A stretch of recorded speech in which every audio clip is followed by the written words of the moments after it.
Bonjour et bienvenue dans ce troisième épisode du podcast Écrire le sport. Alors maintenant, on va dire podcast. La dernière fois, on ne savait pas trop si on disait émission, visio. Là, on va dire podcast vidéo si vous nous regardez sur YouTube, podcast audio si vous êtes sur nos autres plateformes, euh, encore Spotify, etc., etc. Donc, troisième émission. Les deux premières ont été consacrées au football, ensuite au baseball. Et là, on va rester aux États-Unis avec un sport emblématique, c'est le basket. Le basketball, c'est un sujet qu'on avait choisi avant les événements qui nous préoccupent aujourd'hui. Alors pourquoi je fais le lien? Parce que effectivement, quand on parle de basket, on parle souvent de la communauté afro-américaine. On parle aussi des affaires de racisme, de discrimination qui ont pu exister ou qui existent encore dans le basket. On voit très bien d'ailleurs que les joueurs de la NBA ont des positions assez fortes sur les événements actuels. Et puis, autre contexte, c'est qu'on sort d'une diffusion qui a été un carton mondial, c'est la série documentaire The Last Dance sur Michael Jordan qui a fait beaucoup parler, en bien, en mal, chacun prend ses positions.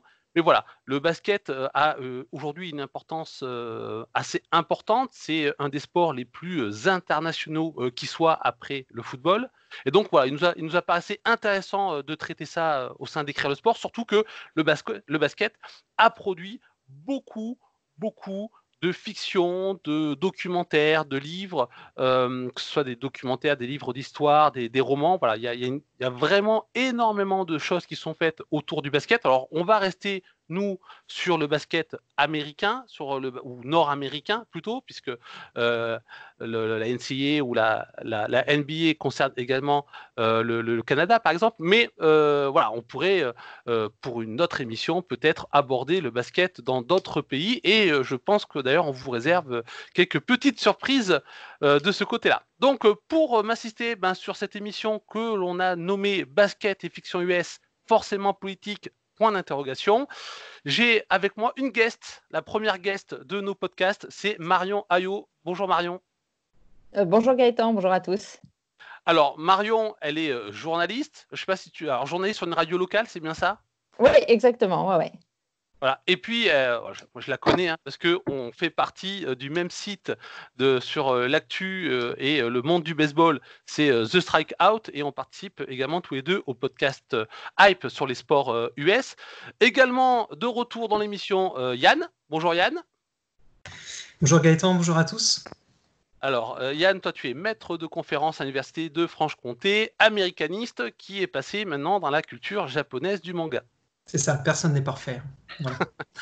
Au contraire, c'est peut-être une très bonne voie que tu as empruntée. Et puis, Julien, qui était là sur la première émission pour le football, Julien Camille, qui est cinéaste et auteur d'un superbe livre, l'encyclopédie Sport et cinéma réalisé avec ton père. C'est bien ça? Exactement. Bonjour à tous. Et puis tu as une actu, c'est également ton documentaire sur le cycliste René Vietto. Tout à fait, exactement. Voilà, qui j'espère on pourra voir dans les cinémas. Apparemment, ils vont réouvrir et peut-être à la télévision d'ici fin août et le début du Tour de France.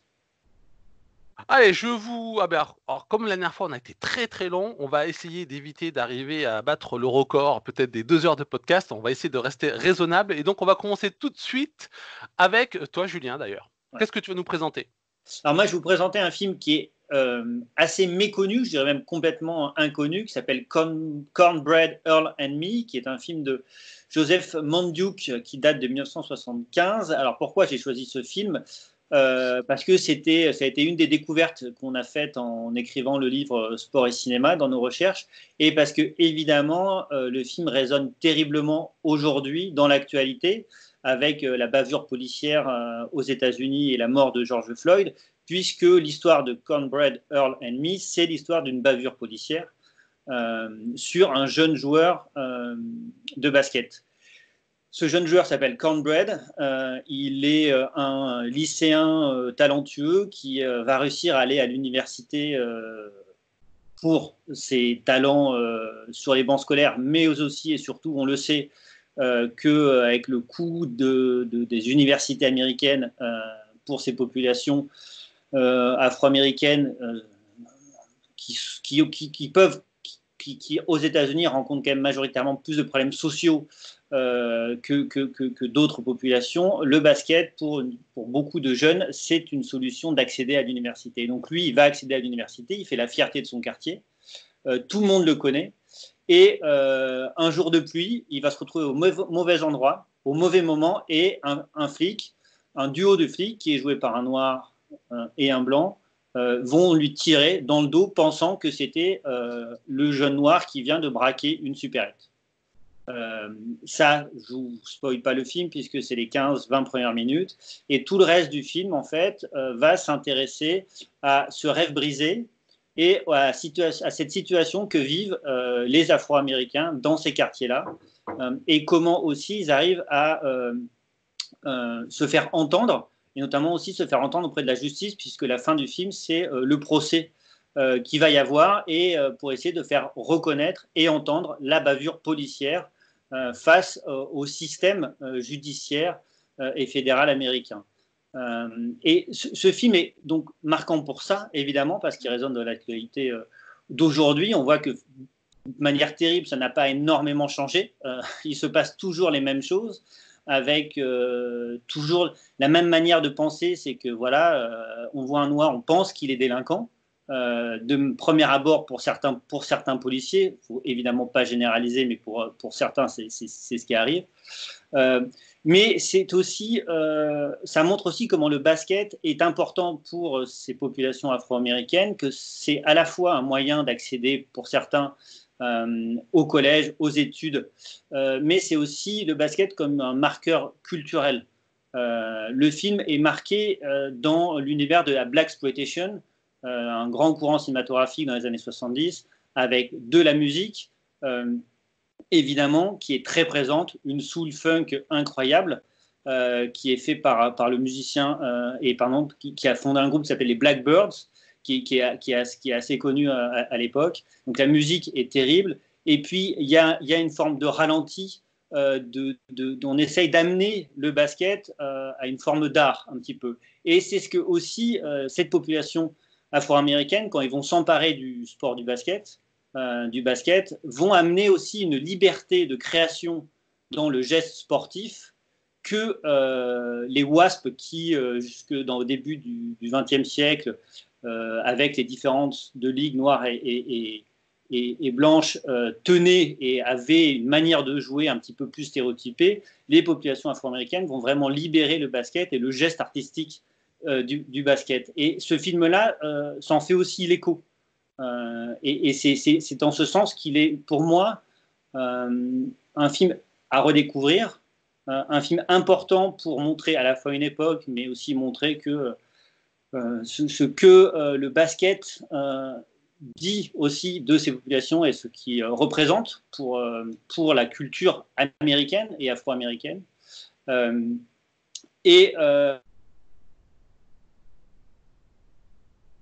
Je crois qu'on a perdu Julien. Vous êtes tous d'accord avec moi, on a perdu Julien? Oui, il a l'air Alors, gelé sur son écran. Alors, on va voir s'il peut se reconnecter. Ah, c'est bon, Julien? Tu as coupé à un moment donné, tu as figé.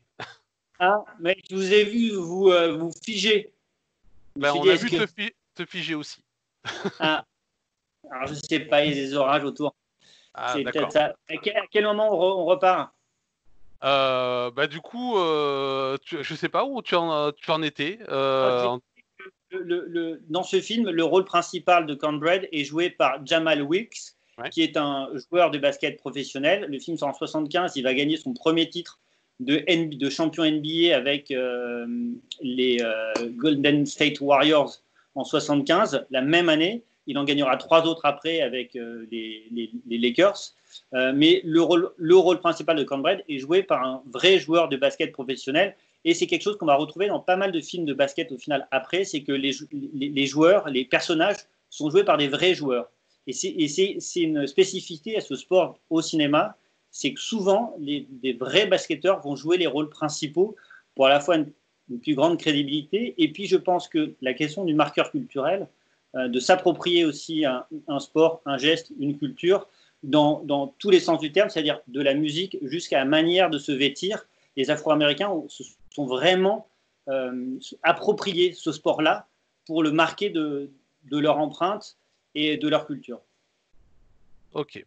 Alors moi, je trouve ça intéressant. Ça me fait penser à l'émission précédente parce que finalement, le film est assez proche d'un autre film culte du sport afro-américain dont tu avais parlé, Yann. C'est Bigelong Traveling All-Star and Motor King sur les Negro Leagues des années 30 et qui sort, je crois, donc en 76, hein, donc peut-être à peu près au même moment que oui, c'est ça. le C'est film de Julien. c'est à peu près au même moment. Ce qui est intéressant, le lien que je vois véritablement, c'est la notion d'empowerment, de prise de pouvoir culturelle, en tout cas, et symbolique par les Afro-Américains dans des perspectives d'auto-représentation. La Motown d'un côté, ici la Blaxploitation.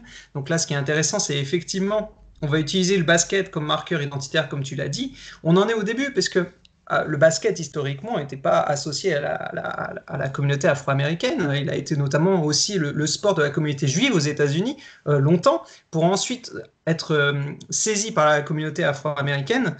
Et ça se représente là. Et là, on peut le voir à la fois le côté positif et le côté négatif de cette revendication de la prise de pouvoir sur les terrains de basket par la communauté afro-américaine, parce qu'après, ça va devenir systématique. À chaque fois qu'on va avoir un jeune homme afro-américain, et en particulier du ghetto, il va être basketteur. Et là, ça devient véritablement problématique parce qu'on va créer un archétype, c'est le jeune noir qui joue au basket. Et on va rendre naturelle la relation de la communauté afro-américaine avec le basket. Or, c'est une relation culturelle. Les noirs ne jouent pas naturellement mieux au basket que les blancs. Ça, c'est une pensée raciste. Et du coup, c'est intéressant de voir comment la Blaxploitation, là, est dans la revendication culturelle, mais qu'ensuite, ça va être reproduit par les grandes productions, et ça va devenir un système qui va se retourner contre la communauté afro-américaine. La deuxième chose que je vois aussi par rapport à ton film, qui est assez fascinant, c'est le personnage du jeune afro-américain qui est tué. Le jeune espoir afro-américain sportif qui est tué, c'est quelque chose qu'on retrouve aussi dans un film plus tard, par exemple Boys in the Hood. Vous avez un jeune qui joue au foot US, qui est l'espoir du quartier, qui file droit, etc., qui a sa carrière toute tracée, et qui est tué lui aussi dans le dos, etc., dans une rixe. Dans les deux cas, c'est un peu différent, parce que ici, c'est la police qui assassine le jeune Jamal Wilkes. Dans Boys in the Hood, c'est un gang rival, mais à chaque fois dans ces films-là, en toile de fond, on sait que l'adversaire, c'est quoi? C'est un système raciste. C'est the man, c'est le white man en plus, qui est souvent cité clairement dans Blaxploitation. Quand on dit the man dans les films de Blaxploitation, c'est l'homme blanc raciste qui détient les clés du système contre lequel se battent ces populations-là. Et donc la mise en scène de cet espoir-là qui est tué, c'est aussi pour dénoncer ce système. Et ça, c'est intéressant parce que ça est terriblement d'actualité, comme tu le dis, puisque là, il s'agit non seulement les images de George Floyd ont été utilisées pour montrer ce système qui exploite et qui tue la communauté afro-américaine, mais c'est maintenant utilisé pour demander un call for action, quoi. Et c'est ce qu'on a avec le jeune que tu as à la fin, dans la catharsis du jugement, du procès. Là, c'est ce qu'on demande aussi, et c'est ça qui est terrible aussi, c'est l'écho aujourd'hui d'avoir encore ce call for action qui n'est pas encore répondu. Voilà. Là encore, je ferai le lien avec... parce que je pense pas forcément à un film de foot US qui raconterait ce type d'histoire, mais elle existe. Ce film existe peut-être, mais en baseball, il y a Hardball avec Keanu Reeves, où il entraîne une équipe d'un quartier défavorisé, je ne sais plus de quelle ville, et où, là encore, on a, alors c'est pas l'espoir, mais on va dire c'est le jeune joueur mascotte de l'équipe qui meurt dans un règlement de compte. Voilà. Mais je pense effectivement c'est voilà, quelque chose qui doit être assez qui est récurrent dans ce type de film. Est-ce que Julien, il y avait d'autres films de basket avant ça, ou est-ce qu'on est vraiment dans les débuts du basket au cinéma? Non, il y en a eu avant. Alors, juste, je rebondis, c'est que là-dessus, c'est qu'évidemment, oui, sur ces stéréotypes du noir qui joue forcément bien au basket, ça a été repris, et notamment après, on a souvent du coup remisé, enfin pas remisé, c'est pas un bon mot, mais on a souvent catégorié le noir comme ayant simplement un corps puissant, athlétique, qui est capable de dunk, parce que c'est quand même aussi les Afro-Américains qui ont amené le dunk. Le dunk a été interdit pendant 10 ans par les NBA quand même. Donc c'était aussi, là aussi, un marqueur social qu'on a essayé de minorer et d'interdire. Alors maintenant, ce qui est rigolo, c'est que maintenant, il y a des concours de dunk qui se font, mais ça a été interdit pendant 10 ans par la NBA. Parce que c'était un marqueur social et culturel des Afro-Américains qu'on essayait de freiner. Donc on a remisé ça. Et il y a deux films qui sont intéressants que je voudrais citer. C'est à la recherche de Forrester avec Sean Connery de Gus Van Sant, qui là retourne le problème différemment. C'est que le jeune noir est doué en basket, mais il est aussi extrêmement intelligent. Il réussit ses études. Mais comme il rentre dans une université prestigieuse, on pense qu'il est rentré uniquement pour ses études. Et quand il réussit ses examens, on pense qu'il a triché. Et donc, il doit aussi, du coup, se mettre à justifier et à prouver qu'en fait, il n'est pas juste bon basketteur, il est aussi doué d'une intelligence comme tous les autres camarades à côté de lui. Et donc, du coup, là, on voit aussi ce regard raciste sur le corps noir qui, au final, n'est pas capable ne serait pas capable de réfléchir. Donc, ce film-là, Recherche de Forrester, est assez intéressant pour ça. Et puis, à l'autre, qui est la comédie de Ron Shelton, Les Blancs ne savent pas sauter, qui là aussi retourne le problème et qui est aussi assez humoristique et assez intéressante là-dessus, sur ces jeux de triche que font Wesley Snipes et Woody Harrelson pour essayer de gagner des tournois de street basket en faisant croire que Woody Harrelson ne sait pas jouer, mais au final, c'est le meilleur joueur du duo. Et en vrai, il jouait bien mieux au basket que Wesley Snipes, Woody Harrelson. Donc c'est lui, quelque part, qui était aussi le meneur. Et l'histoire du film se retrouve aussi dans la réalité. Après, il y avait, pour revenir à ta question, Gaëtan, il y avait déjà des films avant qui ont été faits autour du basket. Il y a un film dans les années 50 avec Jane Fonda notamment et Anthony Perkins sur l'université, une sorte de comédie amoureuse. On a même trouvé un film dans les années 50 colorisé, un film chinois sur une équipe de basketball féminine. Oui. Il y en a eu quelques-uns avant, mais vraiment l'explosion du basket au cinéma arrive avec l'explosion du basket de manière internationale et les grandes stars, Karim Abdul-Jawad, Larry Bird, quand tous arrivent, que le basket et la NBA envahissent le monde. C'est à ce moment-là où il y a de plus en plus de films qui existent. Et je voudrais juste citer, parce que j'ai hésité avec un autre film, mais les événements et le meurtre de George Floyd m'ont fait changer d'avis, avec un film qui s'appelle Colère Noire, Halls of Hunger, avec Jeff Bridges, qui est un film de 1970 et qui se passe dans un lycée où il y a majoritairement composé de populations afro-américaines et où il y a un blanc qui se retrouve là, qui s'appelle Jeff Bridges, et qui se fait exclure de l'équipe de basket. Enfin, les Afro-Américains ne veulent pas lui passer la balle parce qu'il est blanc. Mais c'est fait de manière très intelligente. Il n'y a pas de racisme. On voit vraiment plus le contexte social et culturel qui fait que les populations afro-américaines ont aussi peur de se faire voler leur sport, de se retrouver confrontés à ce système-là que le blanc représente. Et dans ce film, il y a une scène très forte. Il y a cette scène au début où il essaye de jouer avec ses autres camarades de classe et on le pousse, on lui refuse de lui donner un bal. Et une scène dans une classe où le professeur, qui est joué par un acteur, Paul Lacarte, qui est un acteur afro-américain, qui va réussir et qui va essayer d'unifier un petit peu les tensions sociales et raciales qu'il y a dans le lycée, va donner à lire un texte à ses étudiants. Et tous les étudiants vont avoir du mal à le lire. C'est des étudiants qui ont au lycée 16-17 ans et ils ont du mal dans la lecture. Et à un moment donné, le texte tourne et il arrive sur Jeff Bridges qui, lui, n'a aucun problème de lecture. Et tous les autres élèves afro-américains dans la classe se retournent vers lui en disant « Ah, mais lui, en fait, il n'a pas de problème de lecture. » Et après arrive la scène où il essaie de jouer au basketball avec ses autres camarades qui ne lui passent pas la balle. Et ces deux scènes mises bout à bout, je trouve que ça montre, ça peint un tableau des États-Unis et de ces tensions qui peuvent exister, qui ne sont pas foncièrement racistes, qui sont aussi sociales, d'accès à la culture, d'accès à la connaissance, qui permettent de voir toutes les subtilités, la complexité aussi de cette société américaine. Marion ? Oui, je voulais juste rebondir une petite anecdote sur ce que disait Julien. Il parlait du film White Man Can Jump.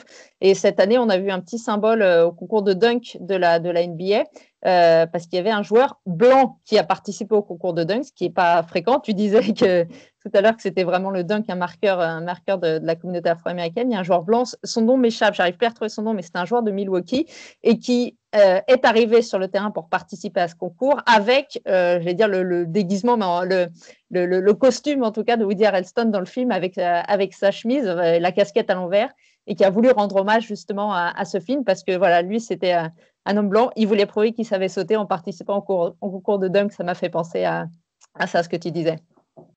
Yann ? Alors, je t'ai promis, Gaëtan, de ne pas être trop bavard, donc je vais essayer. Mais simplement sur le dunk, ce qui est intéressant, c'est que justement, on parlait de... Moi, je vais parler plus tard de Kareem Abdul-Jabbar. C'est à cause de lui que la Ligue, que la NCAA va interdire le dunk. Pourquoi ? Parce qu'il dominait. Et qui dominait-il ? Les petits blancs. Et donc là, derrière le dunk aussi, au sein de la communauté afro-américaine, il y avait une dimension de prise de pouvoir symbolique et les institutions blanches avaient une appréhension par rapport à ce geste qui notait une domination à la fois athlétique et pour certains avait une connotation sexuelle aussi. Donc ça, si on tire le fil vraiment psychanalytique du geste, et donc, on voit ce qui est intéressant, en quoi ce geste cristallise tant de tensions, et il est accepté, il revient dans les grandes ligues dans les années 70, notamment parce qu'il était autorisé dans la ABA, que c'était populaire et tout, la NBA s'en ressaisit pour attirer de nouveaux publics, etc. Puis il y a un shift culturel aussi qui se produit. Mais le dunk est extrêmement intéressant, et quand il est reproduit dans les films, il a toujours une dimension de statement, de message. On prend le pouvoir, c'est le blanc qui montre « je sais jouer, regardez, c'est sauter ». Donc j'ai aussi une masculinité, blablabla. Ou alors c'est le noir qui va dunker sur le blanc en disant I've got power too. Enfin, vous voyez, il y a ça dans le film Glory Road, qui est un film fait par Disney au début des années 2006, où première action de la finale de ce film-là, c'est un dunk du pivot noir de l'équipe de Texas Western sur Pat Riley, le petit blanc, dans le film, et le commentateur dit « He's making a statement with this one ». C'est vraiment donc le dunk cristallise beaucoup de choses culturellement autour du basket aux États-Unis. Ok. Alors c'est intéressant, mais moi j'aurai l'occasion d'y revenir, mais quand Julien, tu parlais de le fait que les Afro-Américains ne voulaient pas se faire voler leur sport, mais dans l'œuvre que j'ai choisie, I Flaming Bird, c'est quelque chose qui revient. L'idée que effectivement c'est leur sport. En tout cas, c'est devenu leur sport, sauf qu'ils se le font voler par les propriétaires blancs qui contrôlent le jeu. C'est-à-dire qu'en gros, les Afro-Américains contrôlent l'esprit du jeu et les Blancs, eux, contrôlent la structure du jeu au sens financier, organisationnel, etc. Et alors qu'effectivement, le jeu, en fait, dans son histoire, il est mouvant, que ce soit dans la manière de jouer ou dans l'organisation, parce que je ne sais plus qui parlait, je crois que c'était Yann qui parlait de la communauté juive qui était très impliquée dans le basket et de manière dans le sport, hein, parce que dans le baseball, c'était pareil. Ils avaient notamment des équipes itinérantes assez célèbres, et d'ailleurs, les Harlem Globetrotters étaient la propriété et l'idée d'une personne de la communauté juive, Ab Saperstein, qui avait également des équipes de Negro Leagues itinérantes, notamment les Indianapolis Clowns. Donc voilà, c'est assez intéressant de voir tout ce lien, mais des communautés qui étaient quelque part soudées par la discrimination qu'ils vivaient. Même si elles n'étaient pas forcément soudées dans les luttes, mais elles vivaient quand même les principes de la discrimination. Et d'ailleurs, quand des joueurs noirs je pense notamment à Curt Flood, quand il s'est battu contre la MLB pour devenir agent libre, une des seules personnes qui a témoigné pour lui, c'était Hank Greenberg, parce qu'il avait été, lui, victime d'antisémitisme quand il était joueur en MLB. Alors on va passer à Marion, parce que le temps file, et comme c'est toujours très intéressant, on a envie de passer 3 heures sur chaque œuvre, mais là on va essayer d'avancer. Donc Marion, toi, qu'est-ce que tu nous présentes ? Alors, je vais vous présenter le film He Got Game. Alors, c'était un peu un choix évident quand j'ai eu connaissance du sujet. Œuvre de basket, pour moi, immédiatement, c'est ce film. Et en plus, quand on sait que ce film a été écrit, produit et réalisé par un certain Spike Lee, on rentre en plein dans notre débat du soir du côté politique et social. Donc, ce film, He Got Game, est sorti en 1998. Le synopsis, l'histoire, c'est Jesus Shuttlesworth, qui est un joueur dans sa dernière année lycée, qui est le meilleur joueur du pays, ce qu'on considère le meilleur joueur des États-Unis à son âge. Et en fait, le film se déroule sur une semaine. C'est la dernière semaine avant. Il doit prendre une décision, en fait. Il doit décider soit d'intégrer une université, soit de commencer sa carrière pro au NBA. Et donc, ce film se déroule sur cette semaine. Il doit faire son choix. Et en fait, son choix, sa vie va être bouleversée par le retour dans sa vie de son père Jake, qui en fait est incarcéré dans une prison d'État pour avoir tué sa femme, donc la mère de Jesus, quelques années auparavant, à la suite d'une bagarre, en fait, une bagarre dans le foyer. Et il tue accidentellement sa femme. En fait, il la pousse et la femme se cogne et décède. Et le gamin est témoin de tout ça. Donc, le père est envoyé en prison.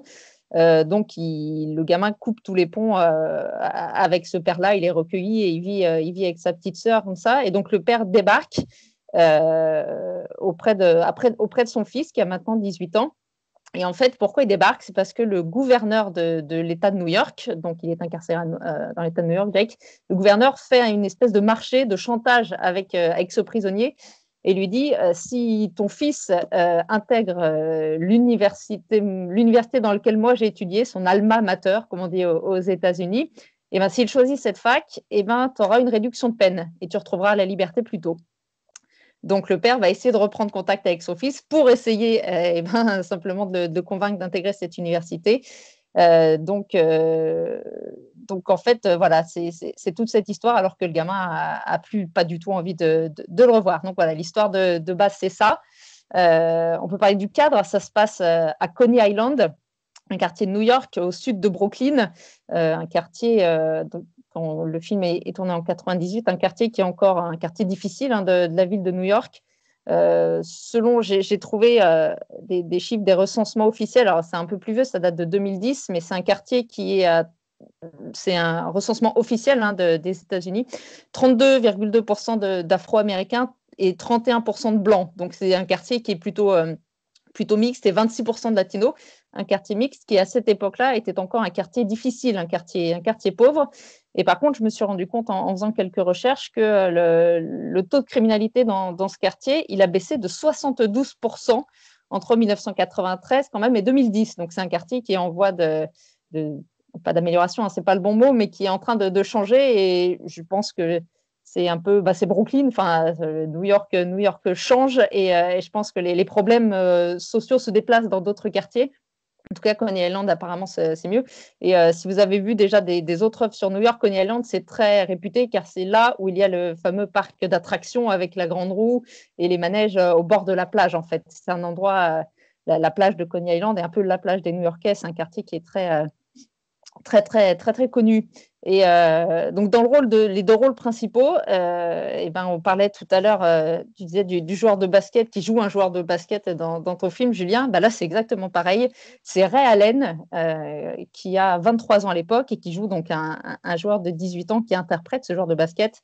Et j'ai pu retrouver une interview de Spike Lee où il dit, mais en fait, tous les films de basket où c'est pas un basketteur qui joue un basketteur sont nuls et sont mauvais. Donc, au moins, c'est clair.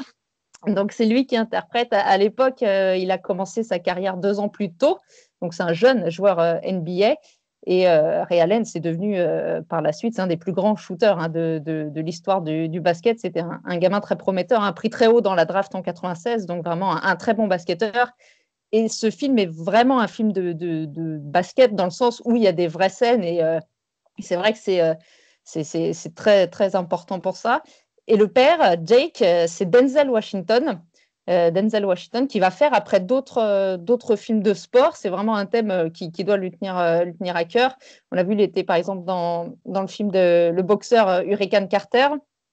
Et il a joué aussi dans Remember the Titans, un film également très très bon à conseiller. Et bien sûr, Denzel Washington, il était quelques années plus tôt, déjà dans un autre film de Spike Lee, c'était bien sûr Malcolm X. Donc c'est vraiment un lien entre les deux. Et pour vraiment ceux qui s'intéressent au basket, et le film, donc en 98, résonne particulièrement parce qu'il y avait une star quelques années plus tôt, enfin un vrai joueur de basket, j'allais dire, qui s'appelle Stephen Marbury, qui est originaire de Coney Island, qui était un prodige de lycée, qui est allé au lycée Abraham Lincoln, le même lycée que fréquente le personnage de Jesus Shuttleworth, et qui, pareil, était vraiment le grand espoir, qui a hésité lui aussi à aller à l'université ou en NBA. Il va finalement faire un an d'université avant d'entrer en NBA. Et en fait, ce qui est assez marrant, c'est que Spike Lee a toujours dit non, c'est pas vrai, c'était pas une autobiographie de ce joueur-là, il s'en est défendu. Et Stephen Marbury, lui, il a dit, on lui a demandé, mais pourquoi vous n'avez pas postulé pour intégrer ce casting? Et lui, il a dit, mais je vais pas faire un casting pour interpréter mon propre rôle. En fait, il s'est senti un petit peu offensé. Lui, il était persuadé que c'était son histoire qui était racontée dans ce film. Et comme Spike Lee voulait faire des auditions, il a dit, non, moi, je fais pas d'audition pour interpréter mon propre rôle. Et le petit truc marrant, c'est qu'en fait, Stephen Marbury et Ray Allen se sont retrouvés dans la même draft en 96. Et Stephen Marbury a été pris 4e. Ray Allen 5e, et en fait ils ont été échangés le soir de la draft, ils ont changé d'équipe tous les deux, donc il y a vraiment ce petit lien. Ça n'a pas grand chose à voir avec le film puisque le film est postérieur à cette histoire, mais en 96 ces deux joueurs ont été liés en fait par cette histoire de draft. Il y en a un qui s'est retrouvé à Milwaukee et un qui s'est retrouvé à Minnesota, et ils sont un petit peu liés en tout cas par cette histoire.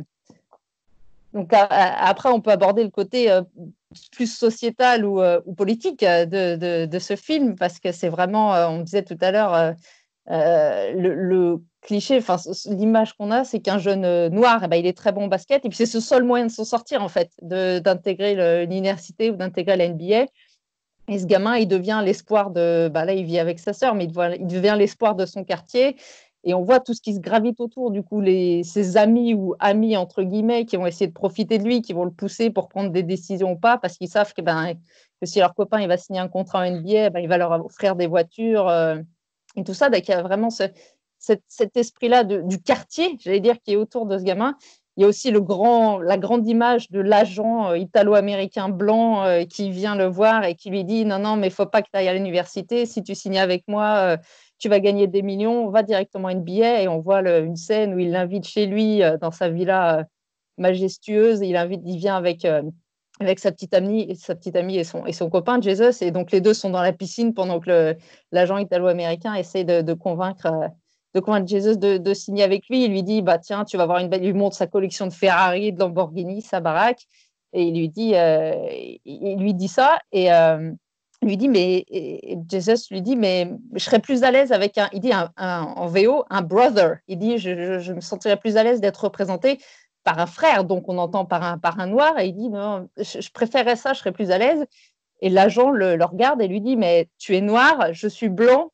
Et il sort un billet et il dit mais la seule couleur qui compte dans notre société, c'est le vert, et c'est le vert du billet, du dollar. Donc on voit cette relation où il essaye de détourner un petit peu cette relation, cette relation. Il essaie de changer le sujet en disant mais en fait il n'y a pas de noir, il n'y a pas de blanc, en fait c'est le vert, c'est le dollar. Il y a aussi bien sûr le gouverneur blanc qui fait pression sur le prisonnier noir pour que son gamin intègre. Ce film, forcément, il est signé Spike Lee, il est bourré comme ça de références, pas de références, mais c'est un vrai film, c'est un film de basket, mais c'est aussi et surtout un film, je trouve un film très sociétal et très politique. Et j'ai retrouvé une interview de Spike Lee, et le journaliste lui dit mais est-ce que vous avez fait un film de basket? Et lui il dit non. Et en fait j'ai fait un film d'abord sur la relation aussi parent-enfant, une relation où les parents vivent leurs rêves parce que le père, on apprend qu'il lui aussi était jeune joueur de basket prometteur et qu'il n'a pas pu faire carrière. Et il dit, mais en fait, c'est le problème des parents qui poussent leurs enfants, leurs gamins comme des fous, jusqu'à parfois les dégoûter du sport, où il dit, mais ça aurait pu être, être poussé pour être médecin, pour être avocat, pour être n'importe quoi. Mais c'est le problème conflictuel aussi entre les parents et les enfants. Donc là, il n'est pas question de problème entre noir et blanc, j'allais dire, mais c'est vraiment un problème entre parents. Et ces difficultés, Spike Lee, il explique que lui, il avait des difficultés au moment du film avec son propre père, donc ça résonne encore plus particulièrement pour lui. Et en fait, il explique aussi c'est sa femme qui l'a incité à écrire ce film, parce qu'il y pensait à un film de basket comme ça. Et sa femme lui a dit, mais écris-le toi-même et réalise-le toi-même pour faire entendre ta voix. Et moi, ce que j'ai trouvé fort quand j'ai entendu cette phrase, c'est m'est revenu une des scènes très très fortes du film, qui est vers la fin du film, où le père et le fils vont en fait s'affronter sur un terrain de basket pour régler cette histoire de est-ce qu'il ira à l'université ou pas. Et je vous dis pas qui gagne, mais en fait, le père Jake dit à son fils ne laisse pas la haine que tu as en toi, parce que donc il a la haine pour son père. Il dit ne laisse pas la haine se consumer en toi, sinon tu seras un nègre de plus, parce qu'en anglais c'est nigger, donc c'est vraiment le mot nègre qu'il utilise. Il dit tu seras un nègre de plus comme ton père. Donc il y a vraiment cette notion de haine. Il veut vraiment que son fils pas vive sa vie, mais voilà, extériorise vraiment sa peine, parce qu'il a peur tout simplement qu'il tombe dans des problèmes, dans des mauvaises choses. Donc voilà ce que je retiens du film. Après, on peut parler maintenant ou un peu plus tard de l'œuvre qui s'inscrit, ce film qui s'inscrit dans l'œuvre globale, bien sûr, de Spike Lee. Il y a d'autres films. De toute façon, la question raciale, si on peut s'exprimer ainsi, elle est toujours présente dans les films de Spike Lee. Ça, c'est une évidence. Il y a Do the Right Thing, qui est bien sûr, là encore, un film dans un quartier de New York, la montée de tension entre les communautés. Cette fois, c'est les Noirs contre la communauté italo-américaine. Donc, le film qui est en 89. Il y a Jungle Fever, qui aborde le côté des relations. C'est une histoire des relations extra-conjugales et interraciales. En 91. Il y a Malcolm X, bien sûr, en 92. Et encore dernièrement, je ne peux que vous recommander le film Black Klansman, qui est absolument récent, qui, moi, pour le moment, est mon film préféré à ce genre de Spike Lee. Donc, l'histoire d'un policier noir qui, en tout cas, entre en contact avec le Ku Klux Klan. C'est vraiment une histoire forte. Et voilà, donc c'est vraiment, il y a toujours, de toute façon, les Noirs, les Blancs, les problèmes raciaux dans l'œuvre de Spike Lee. Et là, on a les deux, ça rentre dans ça coche toutes les cases pour notre discussion. C'est le basket et bien sûr tout ce que cela implique du côté sociétal. Julien? Oui, moi, évidemment, j'adore ce film He Got Game. Je le trouve très fort, et je trouve que là où il est très original, c'est que il sort le basket du marqueur culturel afro-américain. Je l'ai vu il y a quelques années, mais si je me souviens bien, il n'y a pas de soul, il n'y a pas de funk, il n'y a pas de hip-hop. C'est non, c'est ça. C'est surtout de la musique classique, un petit peu orchestrée, qui mène les rencontres de basket sur le terrain, un petit peu comme un ballet. Je trouve ça très beau, la manière dont Spike Lee filme le basket. C'est vraiment un ballet. On est plus dans une sorte de ballet classique, et de sortir le basket de ce marqueur culturel-là.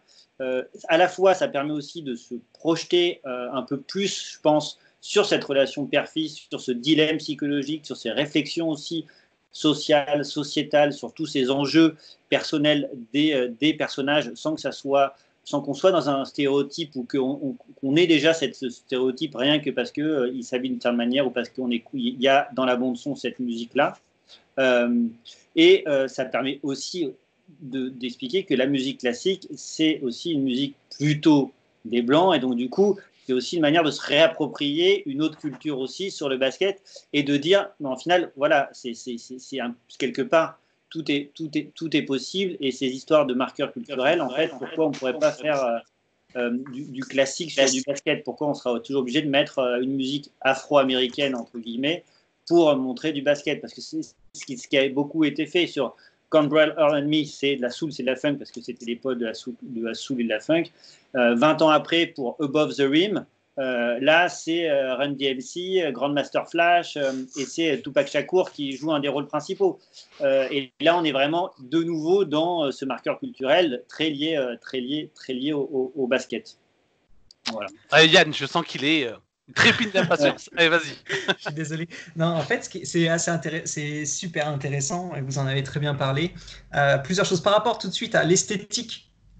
Et ça se lie dans la musique du film. En fait, il mêle deux esthétiques, Spike Lee, dans ce film. Il y a à la fois une esthétique américaine, de pastorale américaine, et c'est par l'utilisation du compositeur Aaron Copland, qui est utilisé effectivement sur les scènes de basket. Et il a voulu casser ça à Spike Lee. Il a voulu utiliser une autre musique que le hip-hop sur le basket. Mais les thèmes qu'il utilise de Copland, ils ont un sens. Aussi, le choix de Copland, qui était un compositeur très socialement engagé, communiste, enfin voilà, il était dans ce registre-là, et qui a notamment composé John Henry, la pièce John Henry. Et John Henry, c'est quoi? C'est un personnage de folk tales, une légende afro-américaine d'un esclave noir qui se libère de ses chaînes et qui, en fait, ces chaînes sont transformées en marteaux gigantesques que seul lui peut soulever. Et en fait, il est exploité sur une ligne de chemin de fer et il combat une machine. Il doit aller plus vite qu'une machine, blablabla. Il gagne contre la machine, mais il meurt, John Henry, dans cette histoire-là. Donc, en fait, l'œuvre de Copland et le cas de John Henry, c'est quand même extrêmement lié à l'histoire afro-américaine et notamment à la notion d'exploitation et d'exploitation du corps afro-américain, que ce soit dans l'esclavage ou aujourd'hui dans le sport. Et He Got Game, c'est l'histoire d'un jeune corps afro-américain qui est tenté d'être exploité par plein d'institutions. Big State, l'université Big State, qui a un nom génial. L'oncle qui dit « Ah, bah, j'ai acheté un SUV parce que voilà, tu vas nous rapporter des sous et puis tu vas nous donner puisqu'on t'a élevé, blablabla. » Et l'agent italo-américain qui est juste extraordinaire dans son rôle. Petite parenthèse, tout l'appareillage de He Got Game, toute cette histoire-là, a été reprise par Spike Lee lui-même pour produire des jeux vidéo. NBA 2K16, le 2016 de NBA 2K, Spike Lee produit un mode de jeu qui s'appelle Be the Story, et vous jouez un jeune joueur afro-américain. Enfin, vous pouvez changer la couleur de peau de votre avatar, mais pas son ancrage. Il a des parents afro-américains, une sœur afro-américaine, il vit à Harlem, il parle Ebonics, etc. Donc c'est un jeune joueur afro-américain qui sort du ghetto et qui évolue dans sa carrière pour atteindre la NBA, blablabla. Et donc il a repris God Game, maintenant c'est dans les jeux vidéo. Donc comme quoi son histoire a fait du chemin et toujours autour des notions d'exploitation qui réapparaissent. Aussi father-son, la relation filiale, ce qui est intéressant, c'est que ça on le retrouve dans He Got Game, c'est même à l'état religieux, c'est d'ailleurs sur l'affiche, c'est le père, le fils, le jeu, enfin, c'est la Sainte Trinité. Et puis il y a souvent, que ce soit dans ce film-là, mais dans plein d'autres films ou même dans les séries télé, des moments de catharsis, de duel père-fils sur le terrain. Il y a ça dans comment ça s'appelle, My Wife and Kids, Ma famille d'abord. Il y a ça dans Family Matters, c'est une autre série afro-américaine très connue avec Steve Urkel, le personnage Steve Urkel qui est très connu. Eh bien, il y a une question d'éducation par le jeu et un rite initiatique, c'est-à-dire on va affronter le père sur le terrain et si on gagne, tu deviens un homme, mon fils, en quelque sorte. Donc il y a toujours aussi ces questions qui sont intéressantes. Et pour revenir à la musique, pour finir, certes, il utilise Copland, mais la bande-son originale du film, c'est Public Enemy. Et en fait, Public Enemy, donc c'est le groupe de hip-hop le plus politisé dans la scène rap aux États-Unis. C'est les précurseurs d'ailleurs du rap politisé, véritablement. Ils ont fait Fight the Power, la chanson Fight the Power, qui est la chanson iconique du film Do the Right Thing. Donc, qui d'ailleurs, quand il avait commandé ça à Chuck D, le leader de Public Enemy, Spike Lee lui avait dit « Je veux un hymne afro-américain. Qu'est-ce que tu vas me sortir ?» Il sort Fight the Power, qui pourrait être encore l'hymne aujourd'hui en parallèle des combats de la communauté afro-américaine.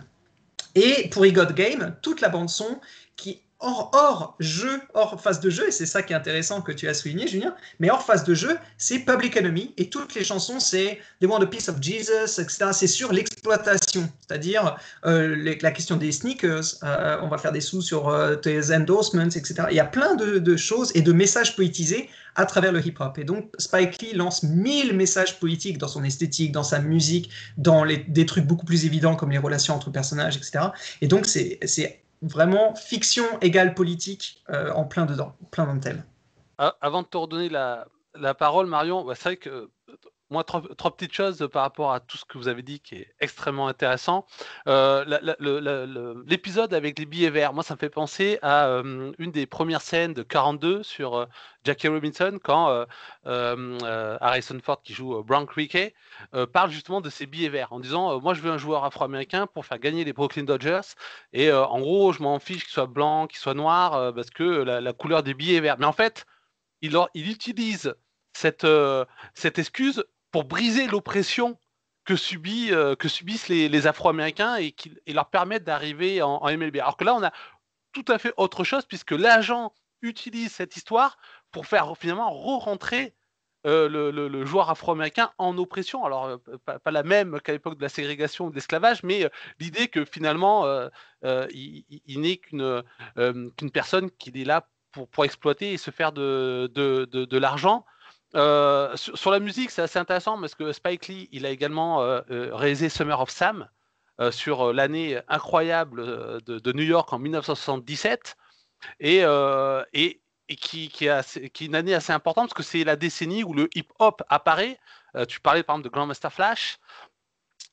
Et effectivement, voilà, c'est une période où les Afro-Américains finalement s'emparent culturellement du basket, de la musique du hip-hop, et voilà, on voit toute cette filiation qui fait qu'aujourd'hui, quand on pense NBA, on va penser Afro-Américain, on va penser rap, hip-hop, et en même temps, on peut se poser la question de est-ce que cet empowerment n'a pas créé de nouveaux clichés, et je crois que certains vous en avez parlé, où finalement on a ramené le corps noir à un côté très c'est la violence, c'est la délinquance, c'est la pauvreté, mais c'est aussi une sorte de puissance physique, mais qui ne serait pas qui sera en contradiction avec la puissance intellectuelle des Blancs. Ça, c'est quelque chose qu'on voit aussi beaucoup dans le football américain, où et pas que seulement dans la fiction, mais également dans la réalité, où on se rend compte que jusqu'à très récemment, il y avait très peu de quarterbacks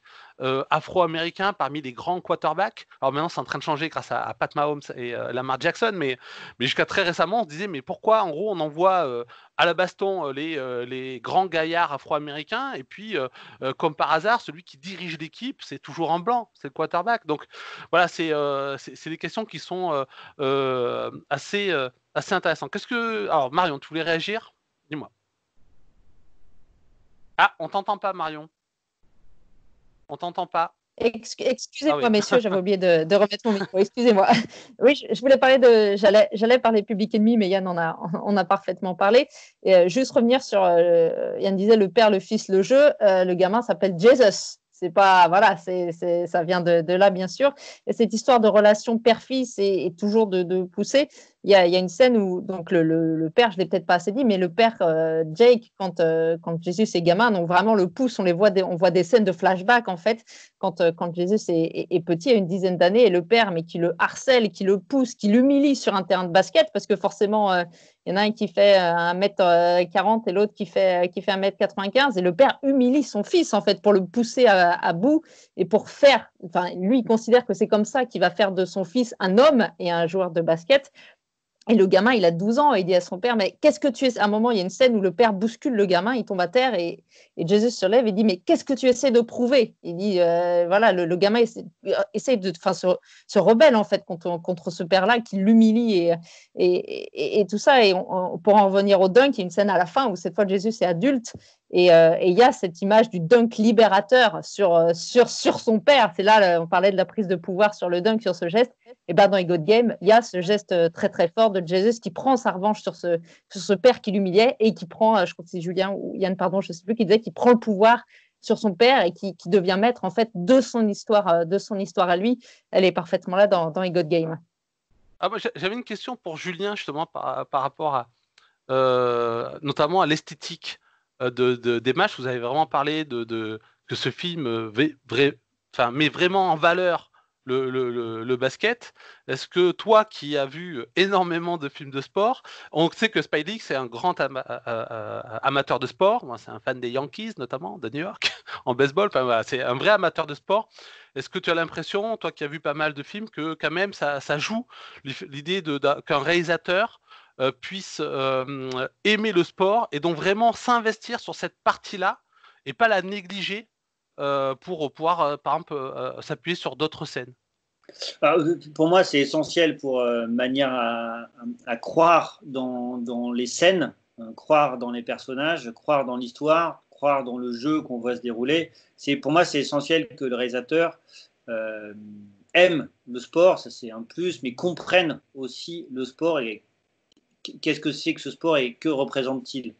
Ça veut dire que, par exemple, sur le film The Program de Stephen Frears sur le vélo, on a bien compris Stephen Frears n'a rien compris au vélo, rien compris à Lance Armstrong, à ce que représentait Lance Armstrong, ce qui fait que toutes les scènes de cyclisme sont une catastrophe et nous coupent aussi du personnage. C'est-à-dire qu'on ne croit pas dans ce personnage parce que les personnages aussi sportifs se réalisent et amènent une croyance dans les scènes de sport, parce que c'est quand même des sportifs. Donc si on n'a pas cette croyance dans les scènes de sport, qui vient par la passion du réalisateur, mais aussi savoir comment faire croire à ce sport.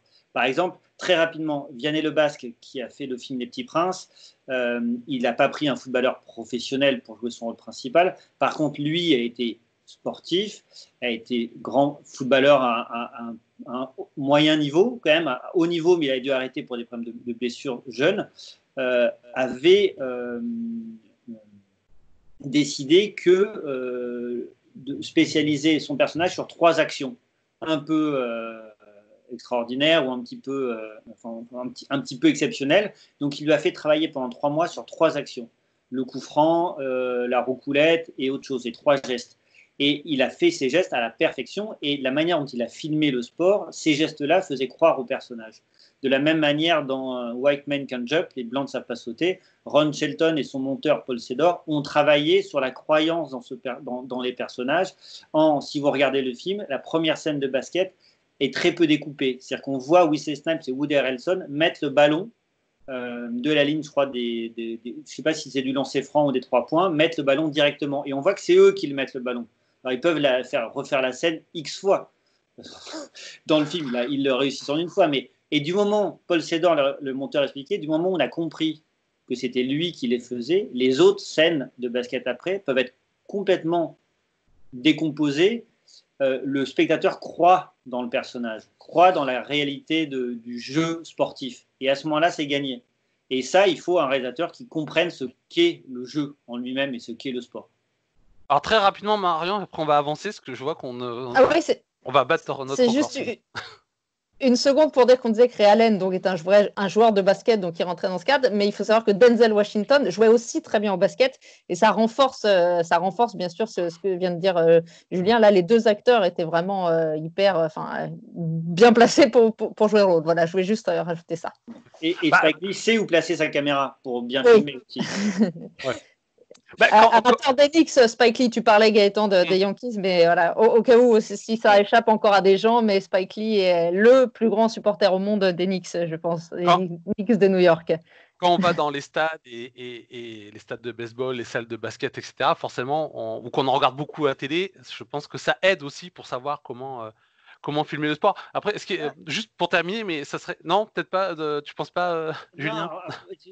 Très rapidement, si le réalisateur commence à s'inspirer de la télé, on va voir sur le terrain des représentations de télévisuelles du sport, et à ce moment-là, on n'y croit pas du tout, puisqu'on est devant une représentation télé classique et factuelle. La force du cinéma de fiction, c'est de pouvoir arrêter le temps sportif, ce que la télé ne peut pas. C'est-à-dire que le cinéaste peut dire à un moment donné, cette action qui se fait en une demi-seconde, moi, je vais la faire durer 1 minute, 2 minutes, 3 minutes. Et je rentre dans la psychologie des personnages. Je tourne aux personnages. Et je raconte une histoire, parce que le cinéma, on va dire sportif, de fiction, fonctionne s'il y a une histoire au bout, s'il y a un enjeu dramatique, un enjeu humain. Et s'il n'y a pas cet enjeu humain quelque part, si on est comme devant un match de basketball classique à la télé, le film ne marchera pas parce qu'un film de fiction est une histoire humaine, il faut faire croire au personnage. Et la force de la fiction, c'est de pouvoir arrêter le temps, ce que ne peut pas faire la télévision.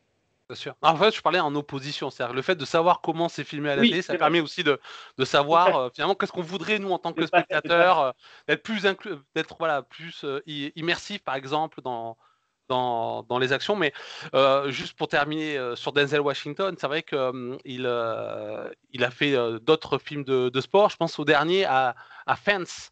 Donc il a reprise d'une pièce, mais où on retrouve finalement ce qu'on retrouve dans A God Game, c'est-à-dire une relation difficile entre un père et son fils, tous les deux sportifs. Denzel Washington, ancien Negro Leaguer qui n'a pas pu aller à MLB parce que il a rayonné juste avant Jackie Robinson. Donc voilà, on sait ça crée tout un tas de difficultés relationnelles avec son fils. Alors effectivement, on sait aussi que c'est lui qui le réalise, hein, et on sait que les acteurs sont parfois inspirés par les réalisateurs qu'ils ont connu et apprécié. Alors on va passer à mon œuvre à moi pour avancer un peu plus rapidement. Alors là on parlait effectivement d'un jeune qui devait faire un choix université ou NBA. Là on va parler de Rookie NBA avec un film Netflix. Oui, je sais, vous allez encore dire il a encore choisi une œuvre Netflix. Désolé, mais Netflix ils font des bonnes choses quand même, hein. Et là c'est High Flying Bird de Steven Soderbergh. Alors Steven Soderbergh on le connaît pour Sex, mensonges et vidéos, pour Trafic, pour Erin Brockovich.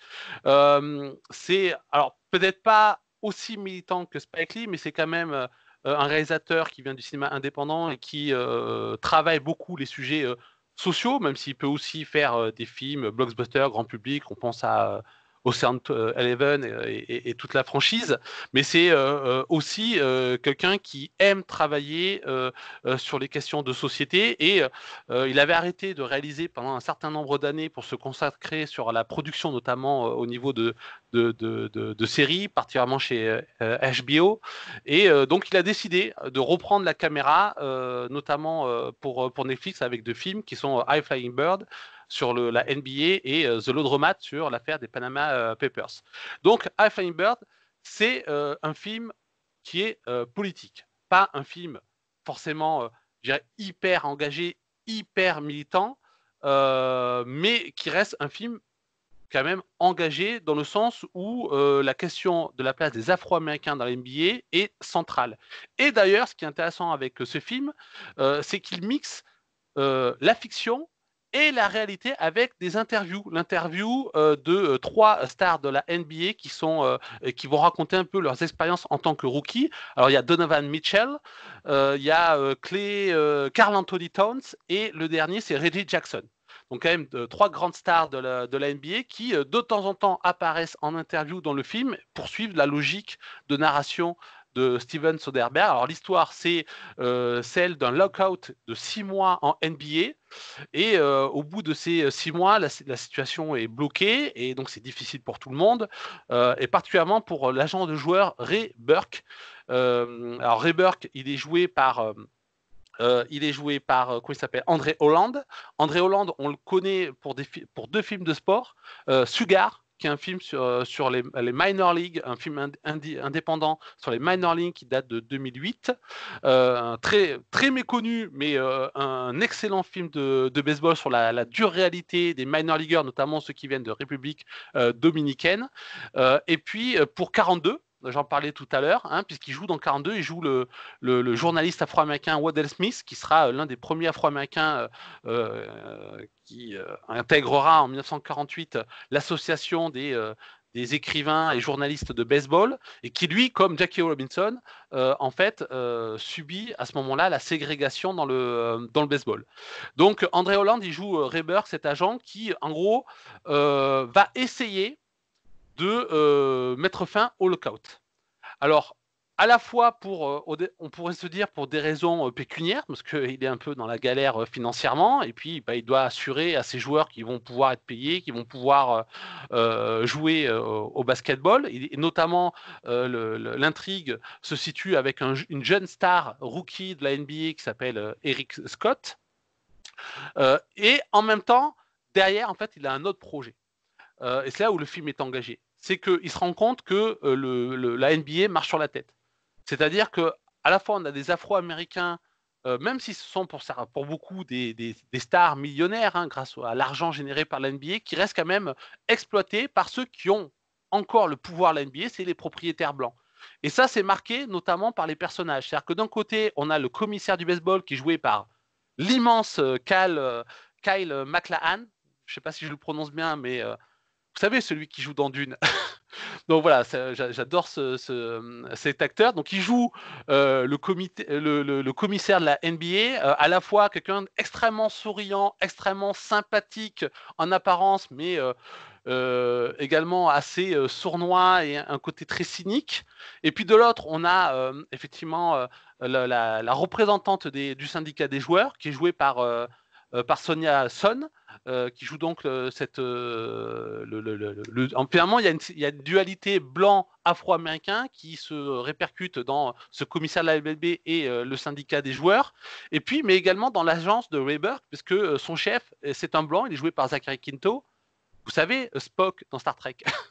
Et donc, et qui joue en fait un chef des agents assez pareil, cynique, mais pas méchant, mais un peu pâteau, un peu déconnecté, un peu installé. Donc, il se foule pas trop finalement, hein. Il se dit bon, moi j'ai de l'argent de réserve, donc bon, la grève elle dure, moi ça m'impacte pas vraiment. Oui, on va licencier un peu, mais bon, voilà, c'est comme ça, quoi. Mais il n'est pas extrêmement compétent. Alors que Ray Burke, lui, c'est vraiment de quelqu'un extrêmement intelligent. Et il va mettre cette intelligence pour essayer finalement à la fois de mettre fin au lockout, mais aussi de renverser l'ordre établi. Alors je ne vais pas rentrer dans les détails, il va utiliser notamment une astuce qui va beaucoup miser sur les réseaux sociaux et également sur les plateformes de streaming. Alors ce qui est marrant, c'est qu'il est mis en abîme, parce qu'à un moment donné, dans sa stratégie, il met Netflix dans le coup. Donc il y a une mise en abîme de Netflix, mais voilà, il va essayer vraiment de jouer sur les codes actuels des réseaux sociaux, le trash talk et de la NBA aussi. Alors je sais qu'on avait parlé dans les premiers podcasts de Hype, mais tout ce qui est lié au trash talking, par exemple, toutes les mini vidéos qu'on trouve avec les super actions pour enflammer les jeunes fans de la NBA, ce qui parfois pose question pour les plus anciens en se disant on dénature le jeu parce qu'on le résume à quelques actions. On en reviendrait d'ailleurs peut-être à l'histoire du dunk, mais voilà, il y a vraiment l'idée de renverser l'ordre établi derrière l'apparence qui est de mettre fin au lockout. Et puis voilà, il y a plein de personnages autour qui rendent vraiment intéressante cette fiction qui est vraiment une fiction tonique, solide. Alors en plus, Steven Soderbergh, c'est quelqu'un qui est monteur à la base, hein, je crois comme toi, Julien, d'ailleurs, voilà, donc il maîtrise vraiment cet aspect-là. Donc il rend le film très tonique, entrecoupé de ces interviews qui sont extrêmement intéressantes. Il y a des personnages qui sont très forts, notamment les personnages féminins. Les personnages féminins sont extrêmement forts, que ça soit donc la présidente du syndicat des joueurs, que ça soit la mère d'une des stars de la NBA, que ça soit également une assistante agent, mais qui va finalement s'émanciper de Ray Burke pour prendre le pouvoir quelque part et prendre en main sa destinée. Et puis il y a aussi le vieux basketteur qui est joué par Bill Duke, et qui lui coach des jeunes dans une association de quartier qui essaye finalement d'être dans l'empowerment justement de la jeunesse afro-américaine des années 2010. Alors le film est très récent parce que c'est 2019, hein, j'avais oublié de le préciser, et qui en même temps est un peu désabusé en disant ouais, les blancs ils contrôlent tout et en fait nous on est obligé de mendier un petit peu pour avoir un peu d'argent, pour pouvoir occuper les jeunes, pour essayer de leur offrir parfois un avenir, et mais qui tient quand même à une vraie fierté de la communauté afro-américaine. Alors d'ailleurs, je ne sais plus exactement la phrase, mais en gros, quand on dit le mot, je crois que c'est quand on dit le mot négro, quand quelqu'un dit le mot négro, quel qu'il soit, que ce soit un jeune de l'association, que ce soit Ray Burke, peu importe, il doit dire une phrase, en gros, sur la fierté du peuple afro-américain comme une sorte de pénitence pour avoir utilisé ce qu'on appelle le N-word. Enfin, quoique N-word, je crois que c'est plutôt Niger, mais je crois que Negro aussi est considéré comme N-word. Peut-être que Yann pourra nous en dire plus, mais voilà, il y a vraiment cette idée de remettre la fierté des Afro-Américains, et c'est pour ça que je revenais à ce que tu disais tout à l'heure, Julien. À un moment donné, il parle justement le fait de se faire voler leur jeu. Voilà, c'est vraiment dit l'idée qu'ils se font exploiter et finalement qu'on leur vole leur jeu parce que les Afro-Américains jouent le jeu que les fans blancs et que les propriétaires blancs veulent qu'ils jouent et non pas le jeu que eux ils ont envie de jouer. Voilà, donc du coup c'était cette fiction que je voulais mettre en avant et qui je trouve assez intéressante, qui y compris pour des gens qui comme moi sont pas forcément des grands suiveurs de basket, ça permet un peu de mettre les pieds dans le plat. Alors je sais pas qui veut réagir. Marion, je crois. Oui, vas-y. Juste un tout petit mot, j'ai pas vu le film encore dont tu parles, Gaëtan, mais je sais pas à quel point tu parlais des propriétaires blancs. Je sais pas à quel point il est dans la caricature du propriétaire blanc qui fait jouer des joueurs afro-américains, mais quand on parle propriétaire blanc et NBA, ça résonne forcément à ce qui s'est passé il y a quelques années.